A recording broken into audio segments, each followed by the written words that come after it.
From Fox 8 Sports, this is the Overtime Podcast. From the Fox 8 studios in New Orleans, the Fox 8 Overtime Podcast. I'm Vasilios. That is Sean Fazan. Remember to like, subscribe, rate, and review. You can find us wherever you listen to and watch your podcasts. And if you're watching on YouTube, go ahead and hit that little bell button right next to the subscribe button. You get notified whenever we post a new podcast. Sean Fazan, it is training camp week. Everybody's there from the looks of it, and we are 2 days away from zero time. We're here. Summer is over. School is back.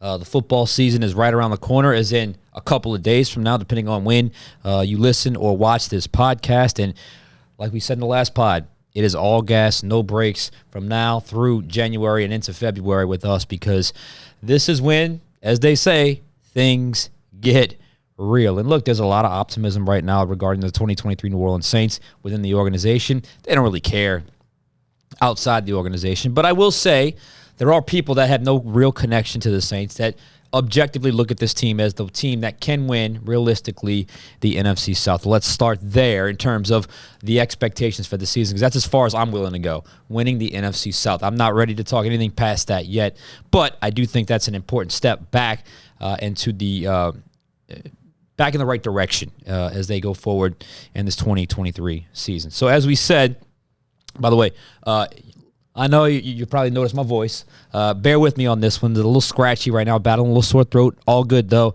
Training week, we're here. Training camp week is here for all of us. So with that in mind, Saints feel good about their roster. They like where they stand. They've got 90 players going in, and you'll see me do this throughout the entirety of the training camp and preseason. I will constantly update my feelings on the Saints 53-man roster. So we couldn't go into training camp week without wait for it, roster projection. If you saw my roster projection, I posted it on Sunday. If you read it, thank you. If not, we're going to go through it right now. So we're going to go through each position. It's important to get from 90 to 53, the right 53. We'll talk about some areas that are a little light, some areas that are a little heavy, and some areas that just provide some intrigue. So I think all in all, should be a fun pod here today. All right. So, Sean, let's get down to it. I'm assuming we're going to start with the most important position on the Saints roster, and that's going to be quarterback. Yes. You are correct, sir. We have this. We're going to start the quarterback position, and as exciting as it is to have a new starting quarterback, that kind of makes it pretty straightforward with the projection. Certainly. Derek Carr, Jameis Winston, Jake Haener. I have him keeping a third quarterback on this roster. They drafted Jake Haener. They like Jake Haener. The only real question is, can Jake Haener bump Jameis Winston for that number 2 spot? I don't think he's there. I don't foresee that happening this year.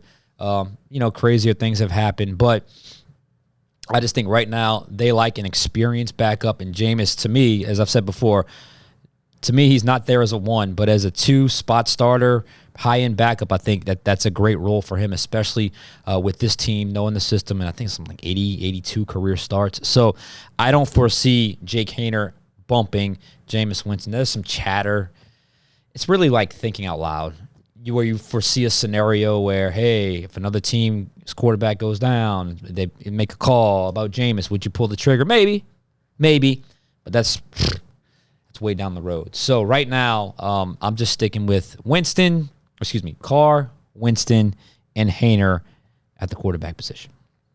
It's interesting though. I know we're going to talk about him later, but Taysom Hill, you can also kind of lump into that. And of course, Taysom Hill, and that's the other reason why. Well, I haven't listed another spot because it's technically going to be his position, but he practiced at quarterback in minicamp. So getting a little ahead of myself. And of course, Taysom Hill is obviously involved in the mix, and he's going to get his carries and his touches and his throws. Most unique player in the NFL, so he'll be involved in the quarterback mix as well. Excellent. All right, so let's stay in the backfield there, and let's talk about the running back position. Yeah, straightforward again. Alvin Kamara, Jamal Williams, Kendre Miller, and then Adam Prentice, the fullback. That's 4. Straightforward. I mean, those that the Saints feel like they've significantly upgraded that room. They've needed that room to get better. I think they missed a solid number 2 running back last year. They could not find one. I think they have one in Jamal Williams. They like Kendre Miller. We'll see when he gets off of NFI. And then obviously Alvin Kamara. The issue comes is if and when Alvin Kamara serves the suspension, how do you fill that roster spot? Because obviously you have to have someone. At that running back spot, though, the guys I didn't have on were Eno Benjamin, Jake Vargas, and Ellis Merriweather. So those are the players that at that position I left off the roster projection. So I don't think there's any real controversy there. I think it's pretty straightforward. I think Benjamin was on the roster last year, right? He was late in the season. And I also think that if the organization feels like they have upgraded here, so I think it's a pretty straightforward thing. But I also feel like the organization feels that if they get a little more production out of that team's number 2 back, which allows Alvin to be more the dual threat guy, I think they feel like that will open up that offense even more, especially with Derek Carr as the trigger man. All right, so let's go to the offensive line next. Offensive line next. All right, let's do this. I kept 9, and I had to go back and look. That's higher, that's low. I know they usually dress 7 on game day unless there's some kind of special teams issue, but my 9 are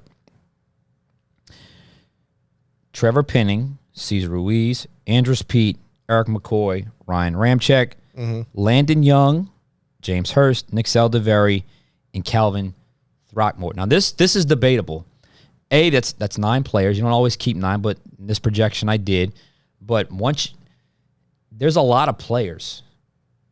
I just don't know where when they're all together as a cohesive unit, where are they at in terms of production and how good are they? Yeah. We've mentioned Penning versus Hurst, one of the training camp battles, one of the top training camp battles. We know that. Some guys I left off, Lewis Kidd made the team last year. Storm Norton was a guy they signed. Mark Evans is another undrafted free agent they gave a lot of money to. Alex Pilstrom and Scott Lashley. So that's 1, 2, 3, 4, 5. That's 4. Excuse me. 1, 2, 3, 4, 5. 5 I left off. 9 I left on. But that's something to really watch. And really, there's no gauge for that because we haven't seen him with pads yet. We haven't seen him with pads. And also this, we got to know where Trevor Penning is. Yep. We got to know where Trevor Penning is in his development and or health. And one impacts the other. You can't develop until you get healthy. So hopefully he's been able to make some strides in that area. But those are my 9 right now. That, to me, is pretty debatable going forward because I could see, a player like Calvin Throckmorton not being the backup guard. I could see, someone battling and basically pushing an incumbent and that throwing everything off with the numbers as well. And then you got to take into account the fact, what if Penning isn't ready and you got to go with James Hurst? That all those things have to be factored in that hopefully will get answered in training camp. No, I like that you kept 9 there because, just like the defensive line, offensive line is making contact every play with another player. Absolutely. So you're obviously going to get banged up, so it's always nice to have some reserve space and have a guy behind you that can step in if need be. But let's stay on the line of scrimmage and go to tight end. All right. This is interesting. Interesting group because obviously I have Taysom Hill as this officially tight end. Okay. Then I have Juwan Johnson. Then I have Foster Moreau. That's only 3 names with a guy that doesn't necessarily play the position every down. So how do they view that? How do they approach that? And, are there any young guys and or veterans that they've signed available that can, battle their way on? I think Juwan is in. I think Foster Moreau is in. I think both those guys know exactly what you have. Taysom being the hybrid, do you keep an extra guy? Certain games, certain situations, certain matchups. The other guys, you have Jesse James, a veteran. He's been around for a while, a long while. He's huge. Lucas Krull was a guy I really liked last year as an undrafted free agent. He didn't make the roster. He eventually was active for a couple of games. But if he continues his progress, does he work his way on? And then there's Miller Forstall, who is on either PUP or NFI. I have to check which one he is, but he's on one of those lists right now. So tight end is another position where, those 3 guys are safe, but if they toy with the idea of keeping 4, why not? Especially when you talk about Taysom Hill being a guy in like 6 different rooms, and that could certainly impact the numbers at that position. All right, and now let's kick it out a little bit to the wide receivers. Top 3, it's pretty obvious, right? Mike Thomas, Chris Olave. Rashid Shaheed, who has basically developed into the team's number 3 receiver. Now, he's got to continue his progress, but it's funny saying that now because last year no one knew who he was. Yeah. No one knew who he was. Undrafted guy. Behind them, though, like, A, there's a lot of guys on the roster. B, I am not confident that all 3 of these guys are going to make it, but I kept 6. Brian Edwards, who has a history with Derek Carr. A.T. Perry, who they drafted, but he is on NFI as well. And the one that's probably going to it's going to raise a lot of eyebrows for me, if you read my list, Kirk Merritt, the former Destrehan product. Why did I do that? Well, he's listed as a wide receiver, but he's played a lot of running back. Yeah. And that duality with Alvin that could get suspended, and he's not Alvin, but he has somewhat of a similar pass catching skill set that they can utilize. That's why I think he may have the inside track to making the team for that reason. You think he sees a lot of special teams action too? Possibly in special teams. And if he can cement this spot on special teams, I think he can earn a roster spot there as well. That's why I had Kirk Merritt on. I kept 6 wide receivers. That doesn't always the case. Sometimes they only keep 5, and it does base itself off of special teams because you got to contribute in some kind of way. The guys I left off, again, they all have a chance. Kiki Kote, Lynn Bowden, Traquan Smith, who I have as a veteran cut. We'll see what he does. James Washington, Keith Kirkwood, Shaq Davis, and Kawan Baker. It's a lot of names. Yeah. And it really boils down to how many you're keeping, what can they do, and do they give you any versatility? And that's why I picked Kirk Merritt, because of those guys, maybe a guy or two that can give you some special team stuff out of that group that's not on the list, that's on the cut list. But of those guys, Kirk Merritt being a wide receiver ability and some running back ability, I think that can really help him this training camp. How's his return game? Because I'm wondering if Rashid Shaheed definitely sees more snaps on offense, maybe less on special teams. I'm wondering if Kirk Merritt maybe kind of takes over as the primary return guy. If I were him, I'd be the first one back there raising my hand saying I can do it and just learn it as you go. I'm sure he's done it before. I don't think he's as good as Shaheed. No. And it really depends on how much they want to limit Shaheed in that regard. But Merritt would certainly help himself if he was able to give you something in the return game and or as a gunner. I don't even know if he's ever done that or anything like that. So I certainly think Merritt, he's one of those guys that I don't think on the surface jumps out, but when you really dig deep into this roster, I think he makes sense in certain spots. Sounds good. So let's move over to the defensive side of the ball now, and let's start in the trenches again with the defensive ends. All right, defensive end. We've already talked about this position group, how completely unknown outside of Cam Jordan, but you have Cam Jordan. You have Carl Granderson, Peyton Turner, Isaiah Foskey, and Tano Passanha, who can play DN and D tackle. That's 5 names. Again, we've already talked about it, but outside of Cam Jordan, really the entire defensive line, you don't know anything. You don't know how good any of these guys are going to be, especially a premier position, weak side defensive end, opposite of Cam Jordan. They have been trying to find this player for years. And God bless Cam Jordan because he's given them so many opportunities to do so with his steady availability. They wanted it to be Davenport. It wasn't. They're high on Foskey, but he is a rookie. Carl Granderson has shown some growth. Peyton Turner, it's like, dude, it's yours. Just take it. He still hasn't been able to do so. So those are the 5 names that I have at defensive end. Some other names, Nico Lelos and Jabari Zuniga. So I've long said this could be a spot where they add a veteran. I still believe that at some point. I think that can happen. So that's something to watch going forward, that defensive end position. All right, kicking on to the inside, we got the D tackles. Yep. Again, this D-line's got to come together. Exactly. So, yeah, Brian Brzee, who I hope gets on the field very quickly, and it's best for everyone. He's got the highest ceiling. You have Saunders, you have Shepard, and you have Malcolm Roach. That's 4 guys. Again, Tano Passanha can give you, some versatility there. So that's 9 defensive linemen total, 4 true D tackles, 4 defensive ends, and 1 hybrid that can go inside, go outside. So guys I've cut, Jerron Cage, Prince Emili, Jack Heflin. Anybody's game. It really is anybody's game at defensive tackle. I think that's a spot somebody we're not talking about can certainly work their way on. And again, when the pads come on, we'll know. Like, I liked certain things from Brian Brzee, But we'll know just how far away he is based off the pads. So when those pads come on in a couple of days, we'll know. All right, moving up to linebacker. All right, linebacker position. I think the first two are pretty obvious. You have Demario Davis and you have Pete Werner. Outside of them, you have nothing but unproven.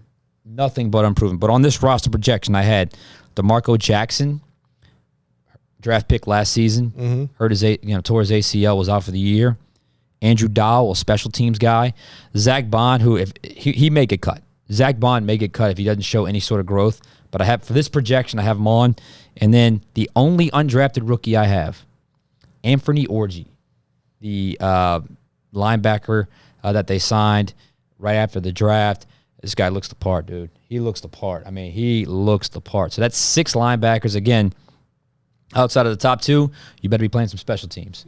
Linebacker is one of those, you better play special teams. So, again, I'm not confident past Davis and Werner who makes the team because it could be 4 completely different guys. And some other guys, Nefi Sewell, Ty Summers, Ryan Conley, Nick Anderson from Tulane, they all have a shot to make this roster. It's just a matter of who can they count on. Sometimes finances come into play depending on how far along they're on their veteran contract, vested veteran status. Got to guarantee a contract. I know that sometimes plays a role. But linebacker outside the top 2, yeah, I mean there's some spots open for a few players to take those positions. All right, and now let's move on to the cornerback position. Cornerback, to me, the best position group on the team. Also home to the best training camp battle. That's it. You have that. You have Marshawn Lattimore on one side, Paulson Adebo versus Alontae Taylor on the other. You have Bradley Roby, who, you go back and watch some games last year. He showed up. So Bradley Roby's another one. And then there's that one spot open, and I gave it to Lonnie Johnson. Lonnie Johnson Jr. Is that right? Former Texan? Titan, I believe. Titan. That's what I knew it was an AFC South team. You know what? Don't quote me on that. Okay. But the guys that left off, Isaac Yiadom, Adrian Fry, Troy Pride Jr., and Anthony Johnson, who's on at either PUP or NFI right now. So I think it's a loaded room. I'm pretty confident in the top 4. That 5th guy, we'll see what happens. Another guy's got a lot of experience, but we'll see. But I know the coaches feel good about that room. And if you stack up top to bottom each position group, to me that's up there with the best on the entire roster. And then of course safety, which we know the top 2 guys, but let's get into the minutia. Yeah. Well, you have Matthew, you have May, and hopefully they're together more often than not this year. You have JT Gray, who's your best special team player on the team. You have Jonathan Abram out of from the Raiders, the guy they signed this offseason. And then you have the rookie, Jordan Howden. Now, I don't think Abram's spot's guaranteed. I think he's a true down box safety. He's not a guy that's going to play deep half. So if that's something they need, he ain't their guy. But safety's an interesting one because I think, based off last year's results, a lot of those guys coming back, you added a young rookie that they like. I think that group can be good. And secondary as a whole can be the strength of the entire defense. Some guys that left off, Smoke Monday and Hugo Amade, who I believe that's the one wearing number 0. He had a pick in the in minicamp. So both those guys, I mean, Monday was a guy that were really high on last year. He tore his ACL. I remember that. So I don't think Abram's spot's etched in stone. And look, Howden had a good offseason or, OTA, but he's a rookie, later round pick. They don't always make the team. Late-ish round pick. They don't always make the roster. But right now, I think it's pretty safe to say he's on this roster, and we'll see how it goes going forward. So that's the safety position. And we'll get the specialists. We have Will Lutz, we have Zach Wood, and Blake Gillikin. Now, Lutz versus Blake Group might make it a battle for kicker. And then there's Lou Headley, tatted up Australian 30-year-old rookie, a punter. Maybe he gives him a battle, but there's no way I could bump those mainstays in favor of those 2 guys heading into training camp. Now we'll see what happens. We'll see what happens when the action begins. It's probably more of a preseason thing than a training camp thing. But nonetheless, those would be your specials at that point. So all subject to change, no doubt about that. But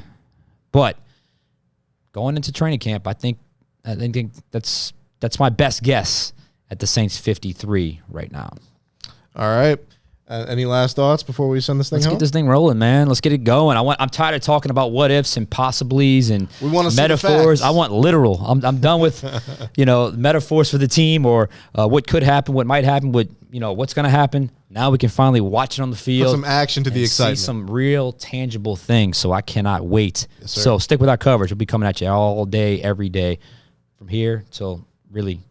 The end of the regular season. So good luck with that. Hey, and we do have training camp game plan coming up this week too. That's right. All right. Thank you guys so much for tuning in. We'll catch you guys next time. For Sean Fazan, I'm Vasilios. Remember to like, subscribe, rate, and review. It's been the Fox 8 Overtime Podcast.